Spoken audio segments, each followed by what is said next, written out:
Hey there, guys. It's me, Mr. Mean King. And I know it's been a while since I've done one of these challenge run type videos, and I do have an explanation for you. It's that I've been busy with work and chores and playing games with other friends that have left me without really time to edit or play these types of games. However, it's slowly getting back into a better routine, and I decided, hey, why not start like an easy type of segment to get back into the flow of things? And well, I came up with the totally original idea of the true strength of weapon name. I'm saying weapon name because it depends on which weapon I'm using. It's where I'll show off the true strength of a weapon at its most moderate point. So the basics of the series is that I will not be using red tearstone ring or power within or weapon buffs. This is so I can see how strong a weapon really can be without true external forces. I will also only be using the regular reinforcements for every weapon getting into plus 15 or plus 5 respectively.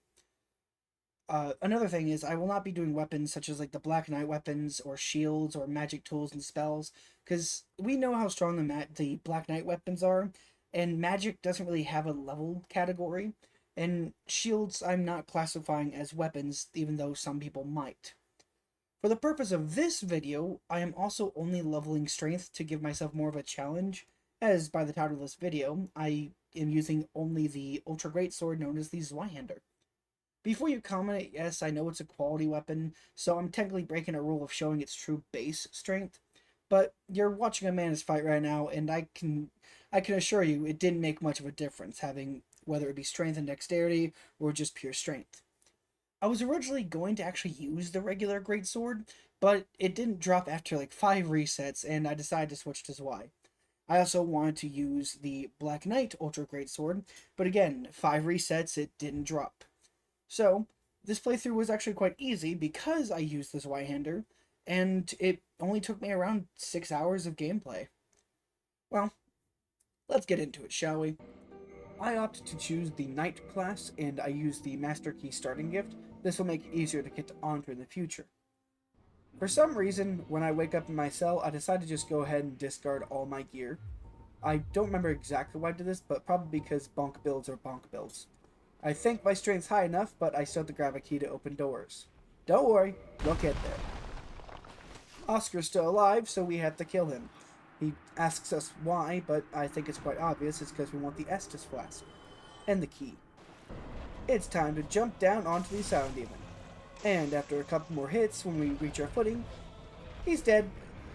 Quite easily. I didn't die. I survived. Be honest with me. How many of you actually grab the item right here? I know I do. We head through the Valley of the Drakes backwards, because we have to get to Andre. We go ahead and kill this guy, because originally I didn't want to use this Zweihander, but unfortunately RNGesus doesn't exist, and I just get the Titanite Shard. Very upsetting. So after dying to the Black Knight, not once, and not really twice, but around 3 times, I decide, finally, pick up the Zweihander. We go and we decide to go and attack the gargoyles with a +0 weapon, because I was frustrated. And you can see how low my health got. I don't think I've ever clenched so hard inside of a boss fight against the gargoyles, but the first one goes down.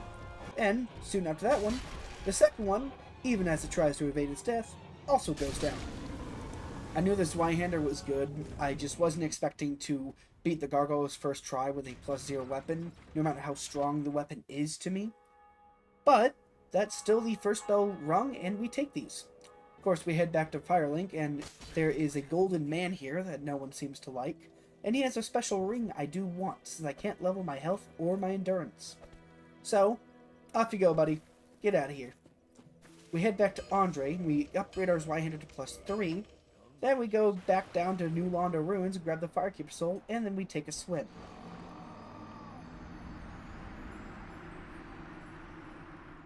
We go to Blighttown, and we take a dive down here to grab this Firekeeper Soul, and we're met with a mouthful of teeth. And now, it's time for everyone's favorite boss. The Taurus Demon. I mean, what else were you expecting? It's the Taurus Demon. Like, he wasn't going to cause me any trouble. I have the Zweihander, and it's +3 now. He has less health than the gargoyles. Just a single one of them.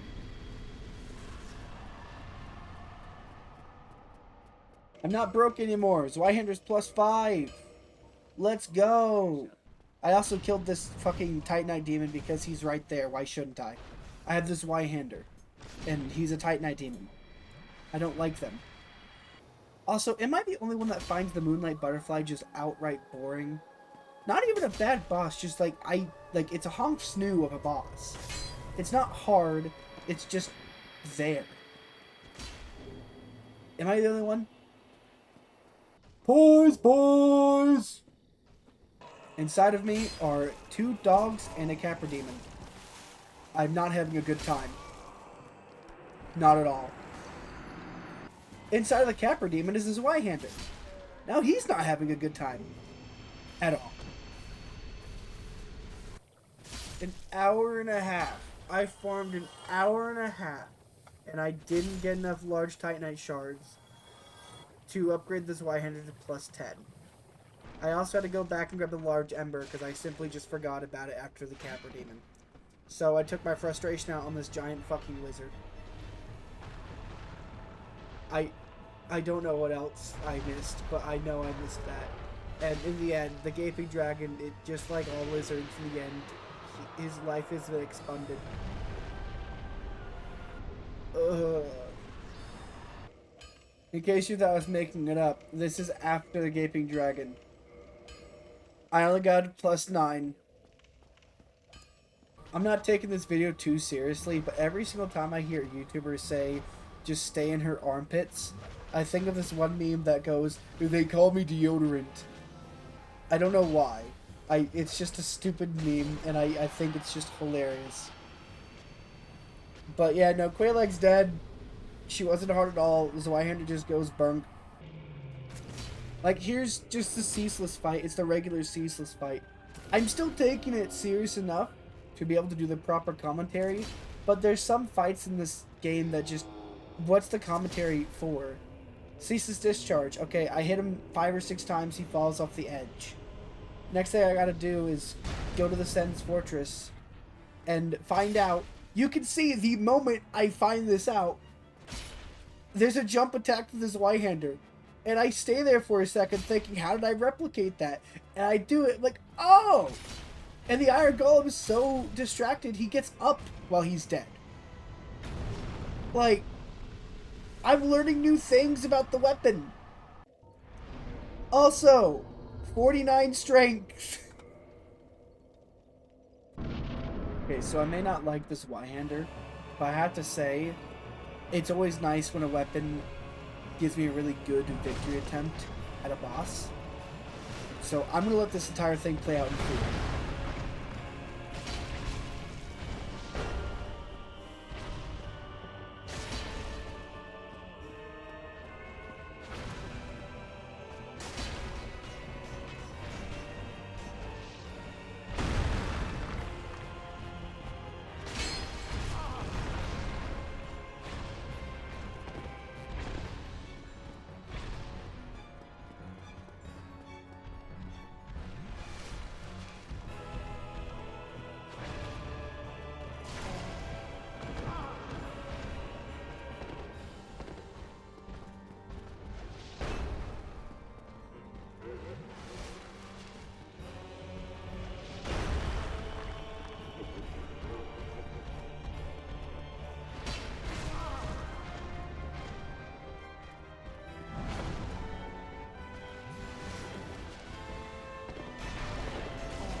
Yeah, I definitely made a lot of mistakes in that entire thing, but the fact it was a first try victory too is honestly quite nice with the Zweihander. Not to mention the Wolf Boy's ring allowing me to take damage and not immediately be staggered, or the fact that Smoke sent Orange Sting flying directly at me. That was a funny thing, actually. I was starting to laugh in real time when that happened. We acquire Guinevere's left bra cup, which is also known as the Lord Vessel. We get our strength up to level 55, and then we go do something that tempts me to stop the run. So, we fight Pinwheel. This is the first time I'm using Zweihander in a casual playthrough. So, I don't think this is chance that I got the Mask of the Father. I think this was destiny. We get our Zweihander to Divine +5. We head back to the Tomb of Giants to finally face Nito. I'm doing him first so I don't have to downgrade my Zweihander later on. And honestly, all the skeletons came at around the same time, which is very rare for me because normally they have some trouble. However, Zweihander wasn't doing the thing as usual, so I have to dodge this attack. Thankfully, I know how to. But after a couple of swings and one extremely risky move here, because I could have taken instability damage and, failed like I will later, I still win and take this victory. Nito is easily one of my favorite of the Lord Souls because I like that he has to have a strategy. We also go back to the Hollow Tree. I did go here earlier, but I need to get all the material back to make my Zweihander +10. Before I do that, though, it's time to fight Gwendolyn. And this was literally just running simulator, because he wouldn't stop using that move right there for I think this was actually a genuine 15-minute fight. But we take these. Anyways, Framped, wake up.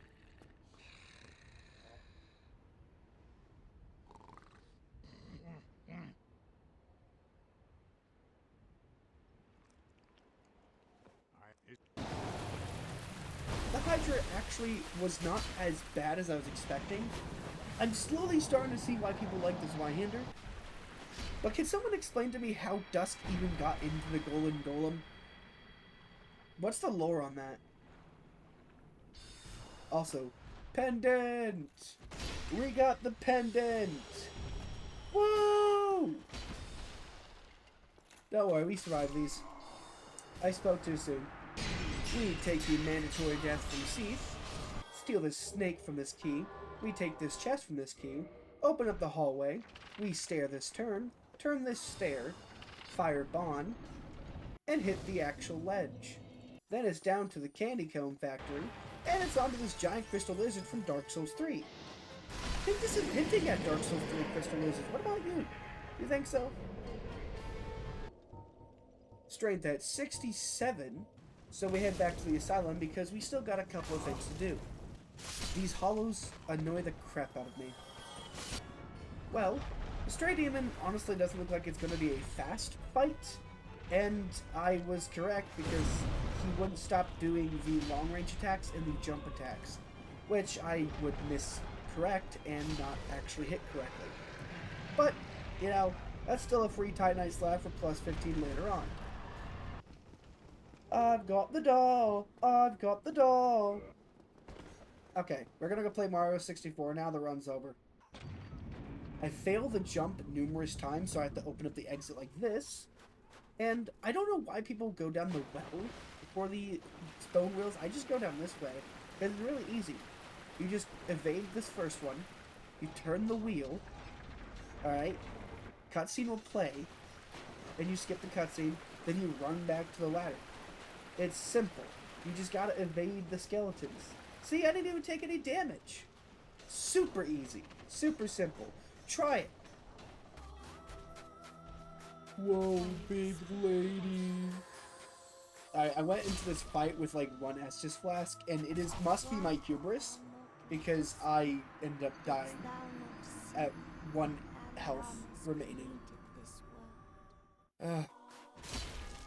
But we come back, and we don't make the same mistake. We make sure we don't overcommit on an attack, and in the end, the fluffy tail girl finally falls. And now I'm left to do what everyone else does and doing the dream on meme myself. I'm letting you know, I still have a plus 10 Zweihander at this point of going into the DLC. Alright? I need everyone to understand, this is still a plus 10 Zweihander. I know why the Sanctuary Guard is not counted as a boss fight for most people.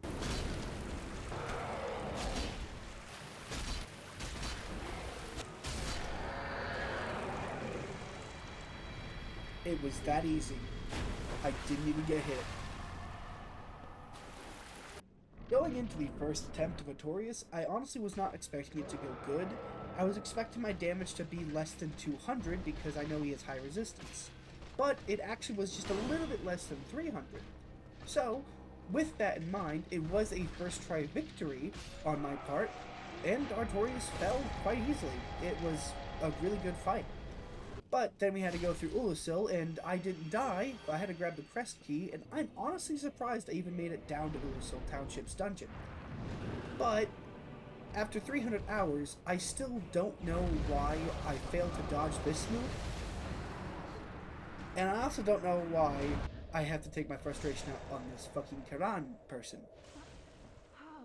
Not only that, 300 hours, and I still can't perfectly dodge this move. I love this fight, but this stuff right here annoys me. So I was dead here. I thought I was, so I almost put my controller down, but I wasn't. So I just dodged through the rain attack, not too bad, and I heal up. He does the attack again. Well, as long as I'm not moving, I don't take the full damage. There's the rain again. I have to dodge through it, and then heal twice. So I decided to start kind of running towards him, but because if I had a little bit more time, if I didn't do that gesturing thing I did, I probably would have made it and wouldn't have died there. But that's fine. In the end, I learned my lesson, and so did Manus, and after about, I think it was 6 or 7 tries, Manus realized, oh, I'm not supposed to be alive anymore. He has this Zweihander. With one final blow, Manus does finally fall to the ground. Ugh. Manus normally doesn't give me this much trouble, I'm gonna be honest. But, you can see Dusk in the background. She's lying on the ground there. You already know what I'm about to do. Bye-bye! I go to New Lana Ruins because I know I need to get my Zweihander plus 15. Yes, it is still plus 10. I keep forgetting to go and upgrade it. But that's fine. The Ember is pretty easy to find. It's just in this chest up here after you open the seal and open the doors. But I go back to Andre, and there you go. Zweihander's finally maxed out at plus 15. Ugh. Now, I'm going to let some of this footage play, because I'm going to explain the Calamy situation I have. The only other time I've ever had issues with Calamite was during my Soul Level 1 run, which I believe was like 23 deaths to him, because I kept trying to use melee instead of trying to do the one-shot move, which I could have easily done as well. I had the availability to do so. However, with Calamite, these fights were scuffed. Anytime I overcommitted too much, he would do his charge attack, which would go into circling around doing his breath attack. Well, his charge attack has 3 hitboxes that can hit you. I can survive 2 of them. So, if I survive 2 of them, I have to make sure I am dodging just enough to not get hit by his flame attack. I've had a lot of close calls with Calamite, and with this Zweihander, it was so much worse than I could imagine. I'm doing around 500 damage at a base, template, and Calamite does, too much damage to someone with, I think, 14 vitality. But it's that move right there. If I get hit by that 2 times, I'm left with a sliver of health, and I have to dodge through the flames, making sure I don't get hit. But that's fine, because in the end, after all of that, this happened.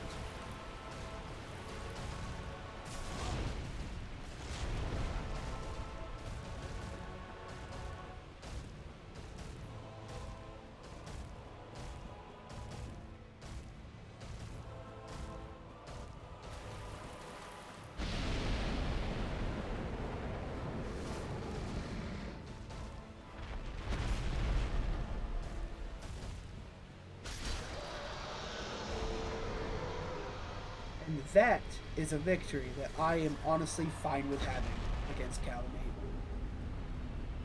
This rock lizard annoys me. I can't stand it. Why is he even here, Miyazaki? The Stray Demon isn't too different from the Demon Fire Sage, as they both have around the same exact attack.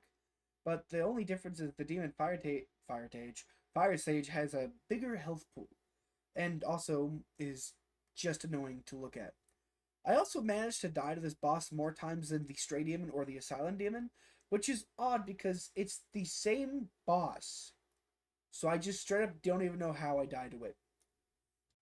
But of course, as I mentioned, it's the Demon Fire Sage, so it's not going to give me too much trouble through the passing time of this Zweihander. You're wondering why the jump cut went immediately to the forest, and I'm in Sif's arena. Yeah, I have no clue why I killed the Demon Fire Sage and then went to Sif instead of killing the Demon Centipede, but I did, and I'm more confused than you are, because when I look back through these to make the scripts, or to look through everything and see if I did everything correctly before I beat Gwyn, normally I get everything in a decent order. Sometimes I dawdle, like with the DLC. I got 2 parts of the DLC, then killed Cease, but oh, and then I also killed Priscilla. But I normally don't go out of order of bosses. I normally do the Lost Island Gauntlet in one single go. I don't know what possessed me to kill Sif. I find it confusing. But also, it's Sif. We all know how Sif goes. Just dodge the attacks and slash her. And make sure to kill her fast enough you don't have to see her limp. Thanks, Miyazaki. We love that kind of ability to see dogs limp in games. You gave it to Sif, but you didn't give it to the little pesky bitch dogs. They say pride cometh before the fall, but unfortunately, I guess I'm just being picked up instead to be chewed on. Because 1 hit remaining and the Centipede Demon pulls out the ultimate move. Just bite them. Well, with access to the Orange Charred Ring, it's a matter of time before the Centipede Demon actually falls. Also, fun fact, a lot of people probably don't know this, but yes, the Centipede Demon actually has a phase 2, and you'll find that out when you start throwing fireballs, whether it be above him or throwing it down below him before he lands on you. I didn't know that until like 2 or 3 runs ago. I thought that was just an ability he had, and you had 2 different ones. Kind of like Smoug's charge. How Smoug has 2 charges, a short range and a long range. The shovel attack, you know. Fun fact, you can actually roll into these if you hit it correctly. As you see, I did it on the left one, and I also can do it on the right one. But you can't do it for the bug. With the bug, you just have to, you know, actually hit it. You know, or you can almost choke like I do every single time. But that's fine. The Bed of Chaos is now dead. But yeah, I learned that you could roll through them during one of Lemon's challenges from the backlogs. I think it was the 100 Great Arrows one. I should mention the overview I'm giving isn't going to be like, oh, how good was it in this area? Oh, how bad was it in this area? Oh, what's, you know, how fast is its swing speed or its DPS? My criteria is, how fun was it in the run, comparatively to other weapons? And as it's the first one of the contenders, I don't have anything to base it around. However, because I've done challenge runs in the past using specifically hammers, or using, well, with Dark Flame we used the Drake Sword, I have to say, this honestly wasn't too boring of a run. It did get a little repetitive of, you know, hit, run away, hit, run away, hit, run away, and then it's my fault for giving myself the thing of, hey, only use Strength. And, you know, that's fine. Because even though I only use Strength, this was still a pretty fun run. I highly recommend, if you've never done a run where you don't use any buffs, definitely pick up the Zweihander and try it. Also, pick it up if you like the Mask of the Father, because it seems like every time I use a weapon like the Zweihander, or an Ultra Greatsword, or a heavy weapon, I get the Mask of the Father. So, if you like PvP and you like to be in the 125 range, grab the Zweihander, go kill Pinwheel. You're probably going to get the Mask of the Father quite early. And if you're not, well, go kill ONS, kill Nito, and buy it from patches. Anyways, final verdict, easily an A tier weapon. Honestly, can't complain too much. With a couple of few hits remaining, the kings do finally decide to fall. And, well, as they are the second to last boss, once we light this bonfire, I think it's finally time to go ahead and end this, shall we? It wouldn't be a Mean King video if at the final boss I didn't screw up and choke immediately. Because, I'm gonna be honest, I completely missed that parry, and that second hitbox went over, and well, you gotta just love the geometry in this area. While the rest of the Cinder fight plays out, I'm gonna mention, when I'm doing this with boss weapons that are gonna be on the list, it's gonna be done in New Game Plus, since you can't really acquire any boss weapons until Anorondo, which is at minimum 5 bosses before you can acquire one. Plus, then you want to actually grab the boss soul that you want to use for said weapon. So, the next weapon on my list, without a doubt, is going to be the Whip from Blighttown. I've heard it wasn't very good, and I do want to try it out because I don't think I've ever actually used it. Similar to the Zweihander, I want to use weapons I haven't used first, then go to weapons I actually have used, because then I can give you more of an overview of, hey, it was fun, it was bad, it was mid. But stay tuned till next time. I don't know how long it'll take to get the next one out. This one took me about 2 days to edit because I was having internet issues. But I hope you have a wonderful day, and good luck free aiming your fireballs. And as I light myself on fire to signify the challenge run is over, stay safe out there, everyone.